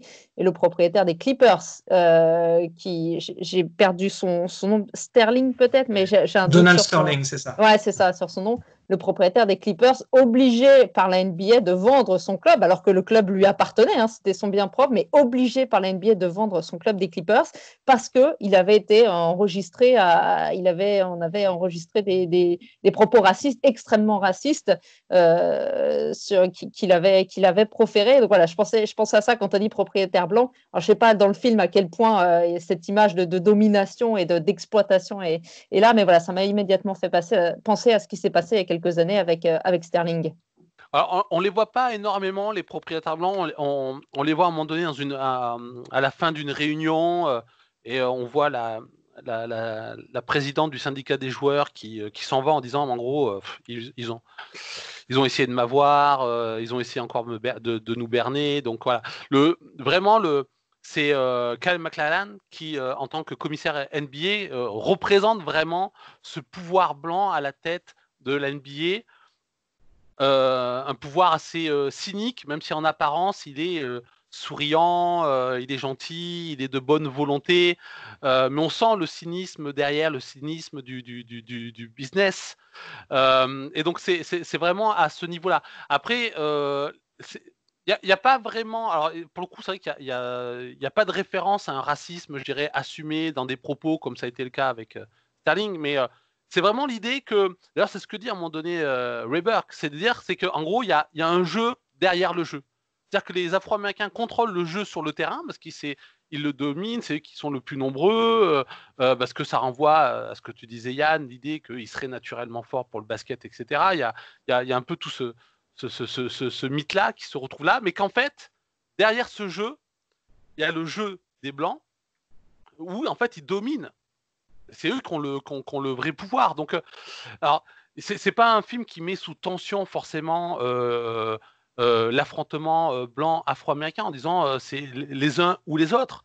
Il y a vraiment en fait la recherche d'une équité, que chacun est entre guillemets son dû. Donc c'est pour ça que je dis que c'est pas non plus un film hyper dans le militant. Je veux dire, on n'est pas dans un affrontement violent, mais dans l'idée plutôt d'une malice de la part de Ray Burke pour essayer d'équilibrer les forces en présence et qu'il y ait que les Afro-Américains soient pas simplement des bêtes de foire qu'on mettrait sur un terrain, mais qu'ils puissent eux aussi avoir un pouvoir de décision. Parce que là, pour le coup, les pouvoirs de décision dans le film, c'est uniquement les Blancs qui l'ont.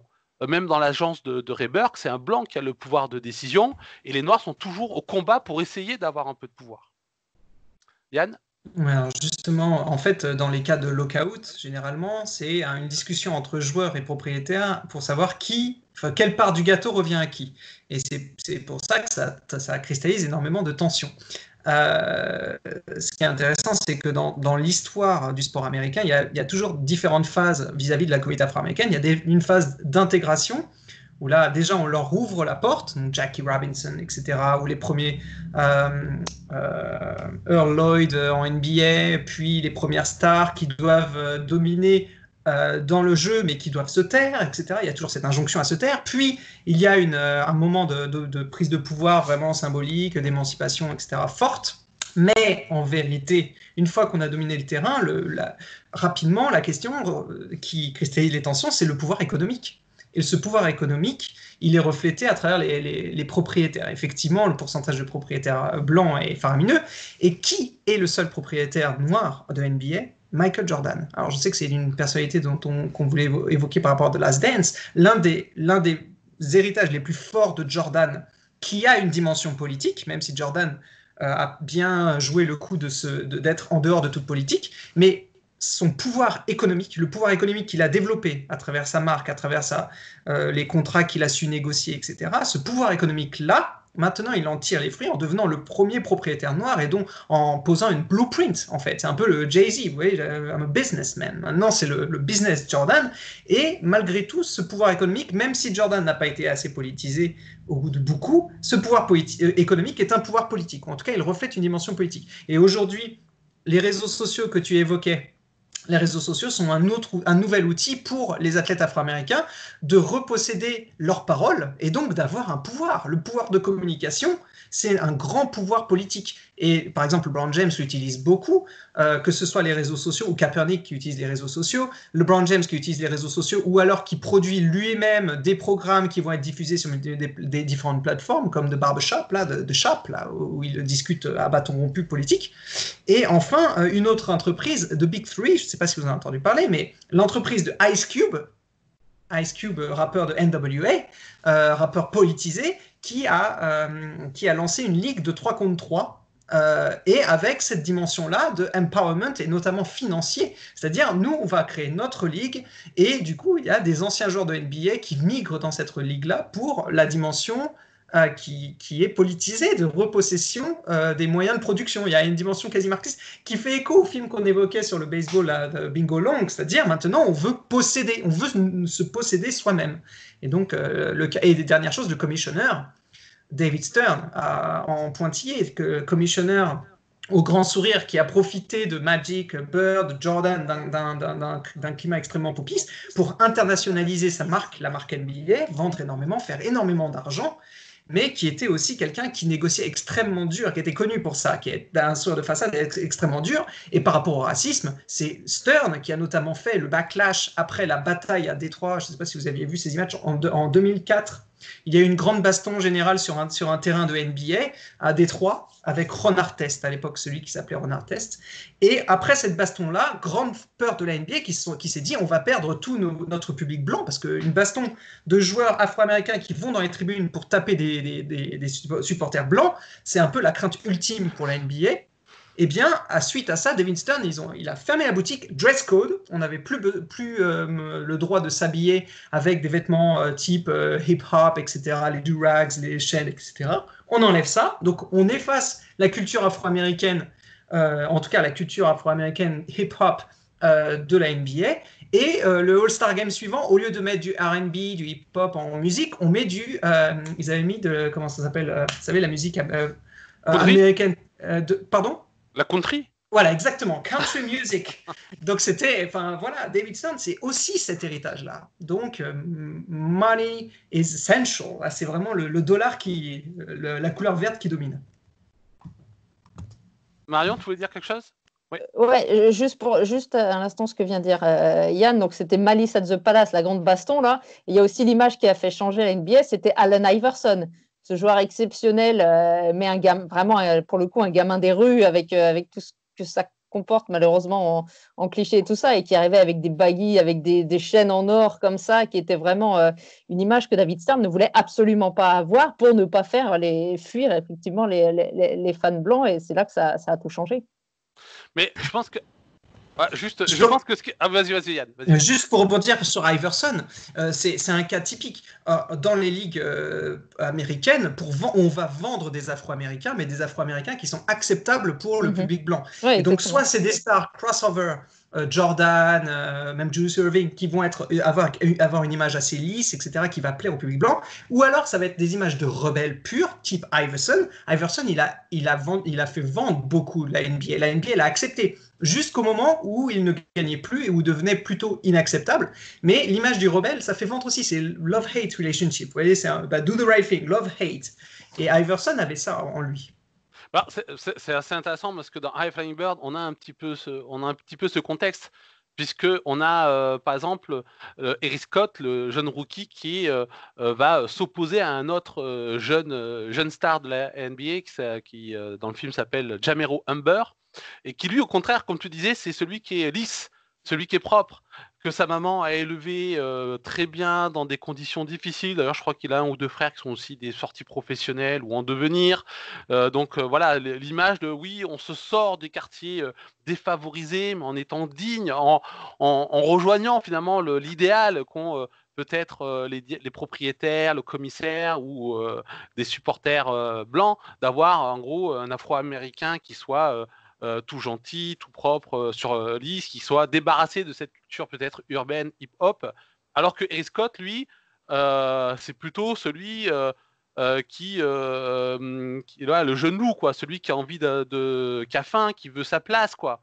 Et donc voilà, on retrouve, je pense de toute façon que Steven Soderbergh effectivement a calqué ces personnages sur les différents, je dirais, archétypes qu'on peut retrouver dans la NBA d'aujourd'hui. Alors je vous propose d'avancer parce que qu'on ne finisse pas dans 2 heures. Et donc on va passer avec Yann, et là on va parler d'un très très grand joueur de basket. Alors justement, pour enchaîner là-dessus, le lier, effectivement, on veut souvent montrer dans le spectacle sportif américain des archétypes. Et donc, il y a certains personnages qui vont pas rentrer dans les cases que vont vouloir promouvoir à la fois les propriétaires de clubs, les médias et ainsi de suite. L'un des joueurs qui représente le plus l'image du strong black man dans les années 60, c'est Kareem Abdul-Jabbar. Et Kareem Abdul-Jabbar, ce qui est intéressant, c'est qu'il fait écho dans sa carrière et après sa carrière, il fait écho à un mouvement qui est actuellement beaucoup porté, qui est more than an athlete, c'est-à-dire on va montrer qu'on est beaucoup plus qu'un athlète. Non, je ne suis pas juste un corps qui saute, qui dunk, je suis beaucoup d'autres personnes. Je suis, dans le cas d'Abdul-Jabbar, je suis un citoyen, je suis un jeune Afro-Américain qui a réfléchi à sa condition, qui a ensuite aussi qui s'est converti à l'islam, qui a étudié à UCLA, etc., et qui, au fur et à mesure, a pris d'autres rôles, d'autres costumes, notamment celui d'historien et d'éducateur, au final. Ce qu'il a voulu, Kareem Abdul-Jabbar, et ce qu'il veut encore, c'est éduquer. Et il a utilisé plusieurs moyens pour cela. Les premiers moyens, c'est les autobiographies. Et là, écrire le sport.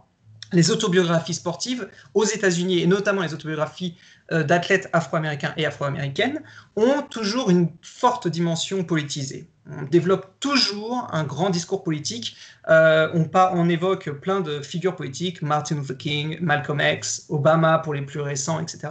Et Kareem Abdul-Jabbar a écrit beaucoup d'autobiographies, et la première, Giant Steps, que je vous conseille 1000 fois, est extrêmement politisée, qui raconte sa jeunesse à Harlem, comment, en tant que jeune journaliste, il couvrait il avait couvert Martin Luther King, Malcolm X, etc., et comment aussi la lecture de l'autobiographie de Malcolm X l'avait énormément bouleversé et aidé à définir sa propre identité par la suite.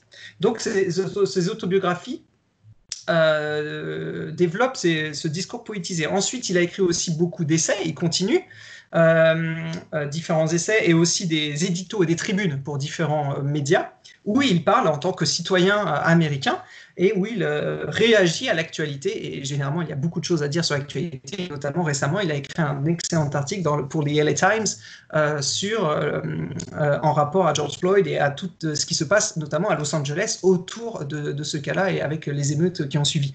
Il a aussi une dimension d'historien. C'est un historien également. Il a produit différents ouvrages, Black Profiles in Courage, What Color is My World, où il fait la promotion. Son master plan, c'est de faire la promotion de figures afro-américaines oubliées, pour montrer, oui, nous, Afro-Américains, avons contribué à construire ce pays, et pas simplement en étant entertainers, pas simplement en divertissant à travers la musique ou le sport, parce qu'on nous colle cette étiquette-là. Non, nous sommes aussi nous avons eu différents rôles, soldats, pour l'Amérique, avocat, inventeur, scientifique, etc. Que sais-je, il développe énormément cela et il le fait notamment pour les enfants. Et cette démarche-là pour les enfants, il l'a poursuivi à travers de la littérature jeunesse. Il a aussi produit des ouvrages de littérature jeunesse, notamment un roman qui est assez autobiographique sur un jeune Afro-américain très grand par rapport à ses camarades blancs et où il parle du vivre ensemble aux États-Unis et donc où il s'adresse vraiment à la jeunesse pour montrer un petit peu, voici mon parcours, voilà comment toi tu peux te situer par rapport à ce parcours-ci. Et enfin, il a aussi produit des documentaires, là encore pour lancer des messages politisés, un documentaire sur l'équipe de New York Renaissance, donc l'autre équipe afro-américaine très, très emblématique des années 20, qui était le pendant des Harlem Globetrotters, mais qui était dans un basket totalement différent, beaucoup plus compétitif et pas du tout dans le spectacle pur, le show des Trotters. Et d'autres encore documentaires politisés. Et donc, voilà, il a à chaque fois utiliser différents moyens pour lancer des messages. Et ce qui est intéressant, c'est que Abdou Jabbar a écrit pour éduquer et montrer, justement, casser cette image. Je ne suis pas plus qu'un athlète. Je suis plus qu'un athlète. Je ne suis pas qu'un athlète. Et je vais le montrer avec chacune autobiographie qui développe beaucoup de choses. Ce qui est intéressant, c'est de mettre ça en contrepoids avec l'héritage d'Abdou Jabbar, puisque c'est quand même le meilleur marqueur de l'histoire de la NBA. Il a remporté 6 titres.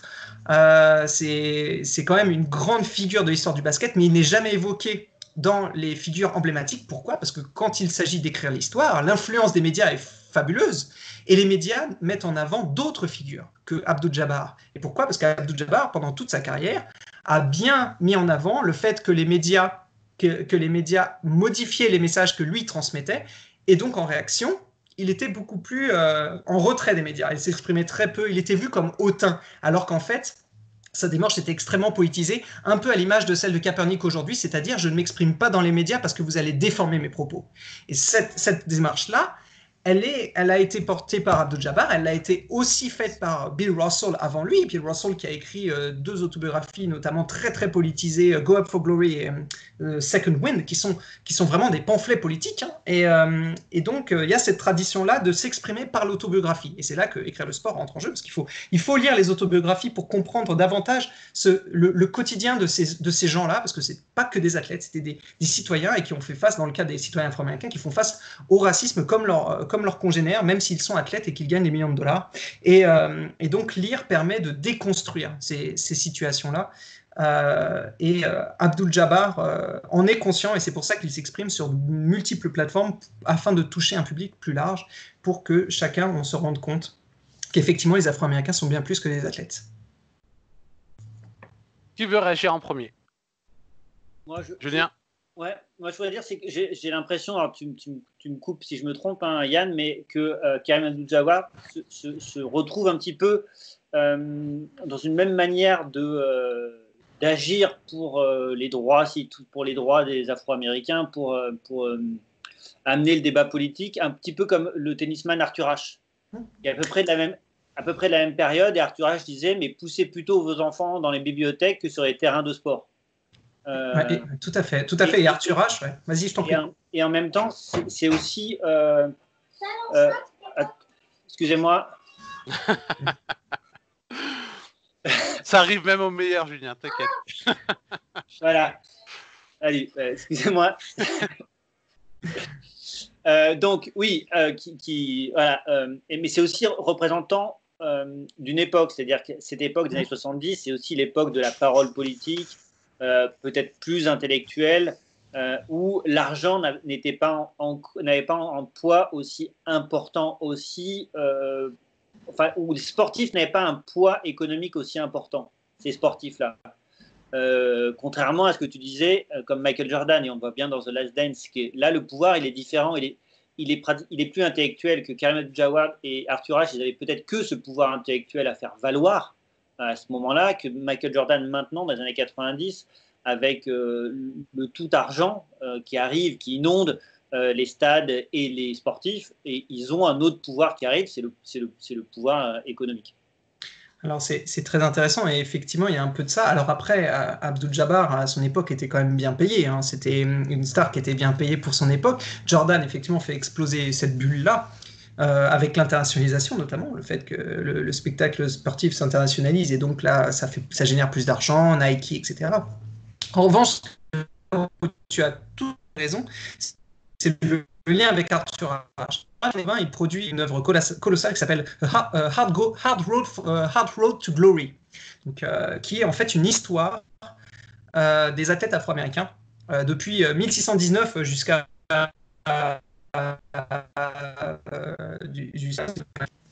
et donc et Arthur Ashe fait ça en disant, dans l'intro il note ce qu'on veut, c'est recapture our history, c'est-à-dire on veut se reposséder notre histoire. Et là encore c'est une affaire de récit, c'est-à-dire que écrite des athlètes afro-américains, ou en tout cas pas d'histoire écrite par les athlètes afro-américains eux-mêmes. Et donc, Arthur Ashe a contribué à peindre un tableau beaucoup plus précis et aussi très. On l'a perdu. Les orages arrivent. Ouais, on t'a un petit peu perdu sur Arthur Ashe. Arthur Ashe. Commencez à faire quelque chose. Et donc Arthur Ashe et Karim. Et on t'a reperdu, Yann. Ouais. En fait, c'est bon, c'est les deux figures à passer de. Ah mince, désolé. Là, on a du mal à t'entendre. Et je vois intéressant. Désolé. Pourtant, je capte. Ah, c'est bon là. Est-ce que vous m'avez là? C'est mieux? Ok, je bouge plus. et donc, ouais, il passe d'athlète à historien. Et c'est les deux premières figures à faire ça. Et c'est en ça qu'ils sont liés et intéressants.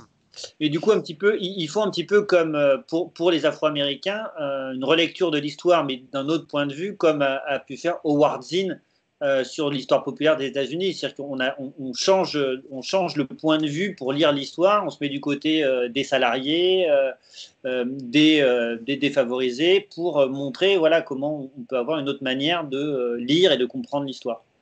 Donc ça me fait penser, comme tu parles de Howard Zinn, parce qu'il a inspiré un journaliste qui est Dave Zirin, qui a fait une histoire populaire du sport aux États-Unis et qui suit un peu la même logique. C'est-à-dire que pour lui, le sport populaire, il est fait par les personnes qui ont été opprimées, qui ont été oppressées, c'est-à-dire les Afro-Américains particulièrement aux États-Unis, mais également la communauté latino-américaine, les femmes, un petit peu ce qu'il appelle le sport rouge, même si il s'y attarde pas trop. Mais voilà, c'est vrai que c'est un peu dans la même logique, c'est-à-dire que réécrire, voilà.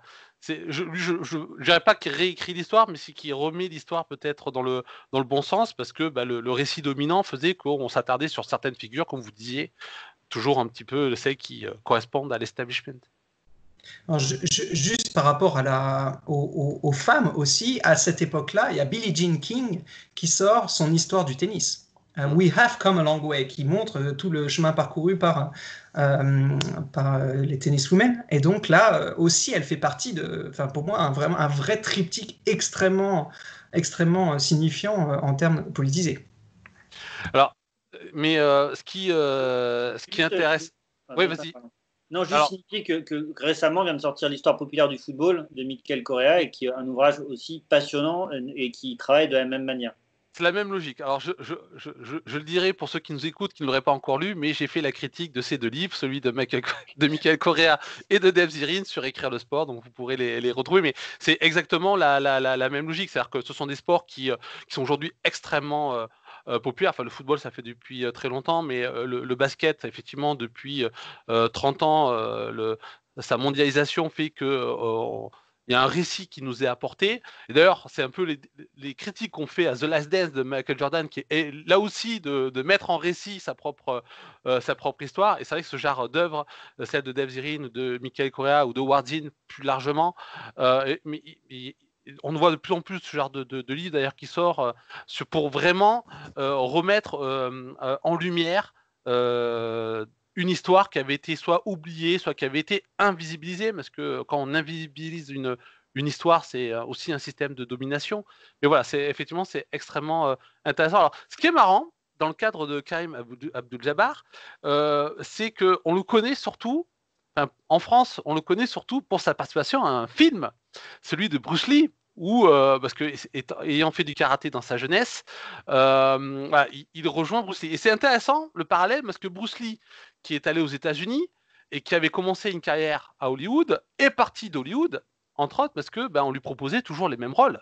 Celui du Chinois qui sait faire du kung-fu, en lui volant ses idées, notamment, je ne me rappelle plus la série de David Carradine, le Shaolin qui est au Far West, peut-être que vous retrouverez le nom, j'ai un trou de mémoire, mais voilà, qui était une idée, je crois, de Bruce Lee à la base. Donc en gros, il va à Hong Kong pour exister, parce qu'il ne pouvait pas exister aux États-Unis, parce qu'il était renvoyé à ce rôle de Chinois qui devait être l'assistant du héros. Et donc c'est marrant de voir que Karim Abdul-Jabbar finalement va participer à ce film-là parce que ils font partie de ces populations qui justement étaient invisibilisées, qui étaient mis de côté ou qui devaient être le faire-valoir du héros qui était généralement le héros blanc. Et puis l'autre chose, pour parler toujours de la fiction avec Karim Abdul-Jabbar, c'est qu'il a participé dans les années 80, je crois d'ailleurs en 80, à Y a-t-il un pilote pour sauver l'avion? Ah oui, et oui. Et en fait, c'est assez marrant parce que c'était à l'époque donc la grande icône du basket, enfin en tout cas une des grandes icônes du basket. Il participe à ce film parodique. Et on a deux autres icônes qui vont participer à ce genre de film. C'est O.J. Simpson d'un côté et c'est Reggie Jackson également dans Y a-t-il quelqu'un pour sauver la reine ou un de ces films-là où il va justement être piloté pour assassiner la reine d'Angleterre. Donc c'est assez marrant de voir que ces trois grandes figures du sport afro-américain ont participé. Alors après, peut-être que Julien pourra nous dire le pourquoi du comment, mais je trouve ça assez marrant de mettre ça en parallèle. Non, je ne vais pas vous dire le pourquoi du comment, mais juste rapidement, c'est très rigolo parce que dans Y a-t-il un pilote dans l'avion, il joue le rôle du copilote et il y a un petit garçon qui rentre et qui dit « Mais si, je vous reconnais, vous êtes Karim Abdul-Jabbar, je vous ai vu jouer l'autre week-end au basket. » Et tout le film, Karim Abdul-Jabbar qui joue le rôle du copilote, niera le fait qu'il est un basketteur et qu'il est un copilote et que là, il pilote un avion. Donc on en revient aussi là, de manière humoristique, à la question de on ne peut pas penser que tu peux piloter un avion, tu es juste un basketteur. Quelque part, je trouve que c'est un petit clin d'œil là, humoristique et parodique autour de quelque part un peu de ce qu'on vient de discuter. Marion, tu voulais... Oui, je sais pas. Oui, vous m'entendez, oui. Oui. Je ne sais pas si vous voulez aborder, enfin, on a commencé à parler de The Last Dance et on parlait des fictions. Et en fait, où est-ce qu'on place The Last Dance? En fait, la question, elle est là. Est-ce qu'on le considère comme est-ce qu'on peut le rentrer dans la catégorie fiction dont on parlait des films tout à l'heure, ou est-ce que c'est un documentaire? La question, elle se pose là en sens que c'est un documentaire. Donc, il y a eu des critiques qui disaient ah oui, mais c'était pas la réalité. Michael Jordan, il n'était pas comme ça, le film, il est à sa gloire. Alors oui, il faut savoir que de toute façon, il a donné son accord pour qu'il filme, donc forcément, le film, il va plutôt être penché du côté de Michael Jordan. Mais un documentaire, de toute façon, il est réalisé par quelqu'un et ce quelqu'un va avoir sa propre envie de mettre en scène quelque chose. Donc là, c'est toute la difficulté de faire la différence. Enfin, un documentaire reste finalement, il y a forcément une part de fiction là-dedans. Et les critiques, on disait Michael Jordan, il n'a jamais pris position quand il était joueur. Ses opinions politiques, il les a gardées pour lui, pour le côté financier, bien évidemment, pour ne pas se brouiller avec une partie de ses fans. Et aujourd'hui, c'est effectivement le seul Afro-Américain propriétaire d'une franchise. Et donc là, il se sent c'est pas du tout l'obligation, mais le pouvoir, il a plus de. Il dit bon, maintenant, il peut s'exprimer en fait. Maintenant que lui, il a le pouvoir, il va pas décevoir. Il va continuer à vendre ses baskets et tout ça. C'est un homme d'affaires maintenant. Donc là, il peut s'exprimer. Et dernièrement, là, il a pris position, par exemple, pour George Floyd. Et avant aussi pour d'autres bavures policières. Mais il y a tout ce changement chez Jordan qui est super intéressant à aborder. Mais dans l'ouvrage de Dave Zirin, il le montre bien qu'à travers l'histoire, ceux qui ont pris la parole, les Afro-Américains notamment qui ont pris la parole, ou les femmes sportives qui ont voulu exister dans le sport américain, ont eu des contre-coups parfois extrêmement violents. Et donc, ça a été une lutte de tous les instants. Et certains de ces joueurs ont effectivement attendu d'être dans l'après-carrière pour pouvoir s'exprimer totalement. Alors, on en parlait sur l'épisode sur le baseball, mais Jackie Robinson, il a attendu effectivement de ne plus être joueur, de plus avoir sur les épaules le poids de réussir en MLB pour ouvrir la voie, pour avoir un discours beaucoup plus radical, par exemple. Alors effectivement, aujourd'hui, c'est certainement plus simple pour un joueur qui arrive à une certaine notoriété, je pense par exemple à un LeBron James, pour pouvoir s'exprimer comme il le souhaite, parce que son statut lui permet d'être incontournable. Mais ce n'est pas forcément le cas pour un rookie, n'aura pas cette force-là s'il n'est pas un top rookie sur qui on attend. Oh, alors, je pense qu'il faut tarder à conclure. On approche l'heure 45, c'est ce que me dit Skype. Alors, apparemment, il y a une il y a une date limite, une heure limite. Donc je vous propose de conclure. Alors on va essayer de répondre très rapidement sur ce que vous en pensez. Hein. Mais j'avais noté donc basket et fiction US, forcément politique. J'ai l'impression que vu les œuvres dont on a parlé, même celles qui n'étaient pas forcément au départ politiques, mais elles disent quelque chose quand même de la société américaine. Qu'est-ce que vous en pensez? On va commencer par Yann. Merci du cadeau. T'es américaniste ou pas? C'est vrai, mais justement, oui, le propre, disons que le propre du sport. Mais alors après, dans le sport français aussi, on retrouve la société française. Mais disons que chaque société fait du sport, fait un sport à son image, et effectivement, la société américaine se projette dans son sport. Quand on va dans un stade américain, on a l'hymne américain qui nous rappelle qu'on est dans un cadre américain, que c'est des affaires de communauté, etc. Kaepernick nous a rappelé que, en fait, au-dessus de la communauté américaine, il y avait deux autres communautés qui se partageaient en deux, la communauté noire et la communauté blanche, et que donc le sport était un terrain d'expression de cette rupture. Et donc, cette rupture, elle va aussi se situer dans la culture populaire, hein, et dans les livres, hein, indéniablement. Donc oui, sport et fiction politisés forcément, puisqu'on y retrouve la société et tous les enjeux qui s'y jouent au quotidien. Julien ? Oui, évidemment, nous, tous les films qu'on a vus autour du basket, la plupart l'aborde sous ce sens-là, c'est-à-dire que l'importance sociale, sociétale, financière, de reconnaissance des droits, de reconnaissance de la société des Afro-Américains, c'est pratiquement, je dirais pas 100%, mais 85% des films traitent pratiquement de ce sujet-là quand ils utilisent le basket comme un moteur de leur narration. Même dans Space Jam, autour de Michael Jordan, dans la première scène, c'est un petit garçon qui tire des ballons dans dans son arrière-cour de sa maison, plutôt de classe moyenne, et il y a son père qui est là, qui l'aide et qui l'entraîne un peu, et très gentiment, sous un ciel étoilé à la Disney, c'est parfait, c'est l'image d'Épinal des classes moyennes américaines, et là quand même, le père dit au garçon, si tu es bon au basket, tu iras à l'université. C'est-à-dire que même dans un film comme ça, on ramène ce sujet-là sur le tapis quand on parle de basket. Et c'est vraiment quelque chose, moi, qui m'a marqué quand on a fait un petit peu cet inventaire des films de fiction autour du basket.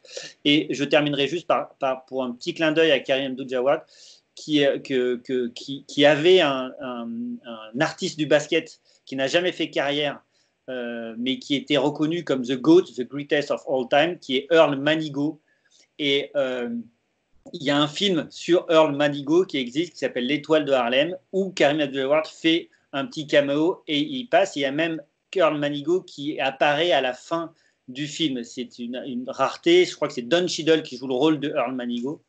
Et c'est une petite rareté. Et ça montre aussi ce basket-là, du street basket, où la plupart des basketteurs ont aussi commencé. Et que voilà, c'est un sport de quartier, c'est un sport de ghetto, le basket. Et c'est peut-être ça aussi qui donne ce côté politique au basket, c'est qu'il naît aussi dans un contexte social difficile. Allez, le mot de la fin pour notre invité, Marion. Alors, je te presse un petit peu parce que je vois que le temps file et on va arriver à la limite de Skype, apparemment. Donc, on te laisse le mot de la fin. Non, mais ça va aller vite, j'ai pas grand-chose à ajouter par rapport à ce que vous avez dit de toute façon. C'est exactement ça. Le basket, il y a tellement de choses qui est accolé au basket au niveau sociétal, au niveau culturel, les Afro-Américains, que forcément, à partir du moment où il y a je vais dire, cette question des Afro-Américains, malheureusement, il y a la question politique et sociétale qui vient derrière. Donc ça, c'est une évidence en ce qui concerne les États-Unis. Donc oui, c'est forcément politique. Enfin, j'ai rien d'autre à ajouter. C'était très bien, c'était parfait. Merci Marion de nous avoir rejoints sur cette émission. Merci Julien, merci Yann. Voilà, ça a été encore un petit peu long, mais voilà, on a du mal à se réfréner, mais il y a tellement de choses à dire et pourtant, vous voyez, on a choisi un angle quand même assez précis. Il y aura encore beaucoup de choses à dire sur le basket. On y reviendra peut-être sous d'autres questionnements et sous d'autres formes. Et puis, alors, il n'y aura pas de sport US, je crois, pour la prochaine émission, mais je pense qu'on aura l'occasion de reparler de foot US et de hockey sur glace, histoire de boucler la boucle. Merci à tous et puis on se retrouve à une prochaine émission. Au revoir. Merci. Merci, au revoir.